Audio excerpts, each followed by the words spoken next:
Vous vous êtes connus il y a environ 24 ans chez Santerne à Orange. Au début, j'ai cru comprendre que Lionel ne t'appréciait pas trop. En plus, votre rencontre s'est faite dans la douleur. Un doigt arraché, il y a encore la marque là. Hein. Pour une histoire d'amitié, ça commence bien. Après avoir creusé un petit peu, finalement, on peut dire que c'est le handicap qui vous a rapprochés. C'est un peu mince pour un début, mais énorme à la fois. Puis votre amitié a évolué et vous vous êtes vus après le travail. D'ailleurs, c'est toi qui lui as fait découvrir les premiers discounters, où tout était sur palette. Je crois que c'est toi qui as développé son goût pour le shopping. Et puis il y a ce piano que tu lui as donné et que vous êtes allé chercher à la Ciotat. Pour le monter de la cave, vous avez souffert. Hein. En plus, il paraît que tu avais un plâtre, comme d'hab. Merci. Maintenant, grâce à toi, j'en entends du piano. Tu as réveillé son âme de mélomane des années 90. Décennie pendant laquelle vous avez vendu des pins ensemble pour une feria. Et mémorable feria. Au début, pas très organisé, les pins étaient accrochés sur des dessus de boîtes à chaussures.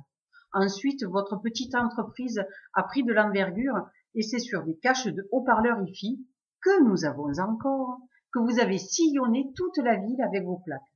Et attention, interdiction de s'asseoir. Toi, tu marchais et Lionel roulait, en roller. Hein. Il paraît même que pour la pégoulade, tu as ouvert le cortège devant les chevaux des gardiens et que les photographes du Midi Libre s'en souviennent encore. C'est sûr, tu as ruiné leur une. C'est même là que Lionel a passé une journée entière sans voir que tu avais rasé ton bouc. C'est dire comme il ne voit que l'âme en toi. Tiens, parlons-en de tes looks improbables. Bouc, collier, cheveux longs, belzébuth. Et tu as échappé au look cramé. Souviens-toi de cette coupure de courant sur la base d'orange avec Pépé. Vous avez mis la base dans le noir complet. Pépé, ça fait une étincelle, une grosse étincelle. J'ai plus de jus, c'est normal? Vous auriez pu mourir ce jour-là. Et puis ce fut la séparation. Lionel a quitté Santerne et t'a abandonné aux mains de votre ami Paul Riva. Il est parti à Aix et tu es venu le voir là-bas aussi. Ensuite, les occasions de vous voir étaient plus rares. C'était seulement une fois par an. Mais quelle fois! Tiens, encore un souvenir de feria. Feria au pastis pur pour finir assis sur les feux tricolores du Jean Jaurès. Et puis le temps passe, avec autant de déménagements de part et d'autre. Lorsque vous vous appelez, la première question c'est « T'habites où maintenant? » C'est vrai qu'on a tenté de t'abandonner plusieurs fois, mais tu nous as toujours retrouvés. Tu es un héros.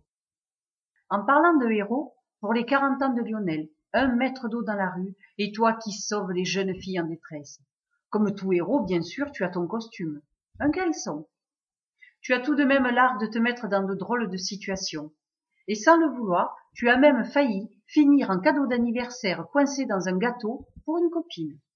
Là, c'est moi qui n'ai pas voulu. Mais Lionel dit que peut-être cette idée folle t'aurait plu. Mais heureusement que l'on ne met pas les idées folles de Lionel à exécution. Sinon aujourd'hui, c'est dans les rues de Montpellier, habillé en clochard, que tu te marierais. Que dire d'autre? Ah oui, la maison d'Aramon. C'est ton fil rouge, ton défi, quoi. On peut dire que 17 ans pour rénover une maison, c'est une bonne moyenne. Tu prends ton temps. Mais il n'y a pas que pour rénover que tu prends ton temps. Pour te marier aussi. 47 ans, ça va aller, non? On peut dire que cette décision est mûrement réfléchie. Eh bien, voilà un joli bilan qui ne demande qu'à s'étoffer. À nous maintenant de nous créer encore des souvenirs. Allez, et que la vie vous soit douce, les amoureux.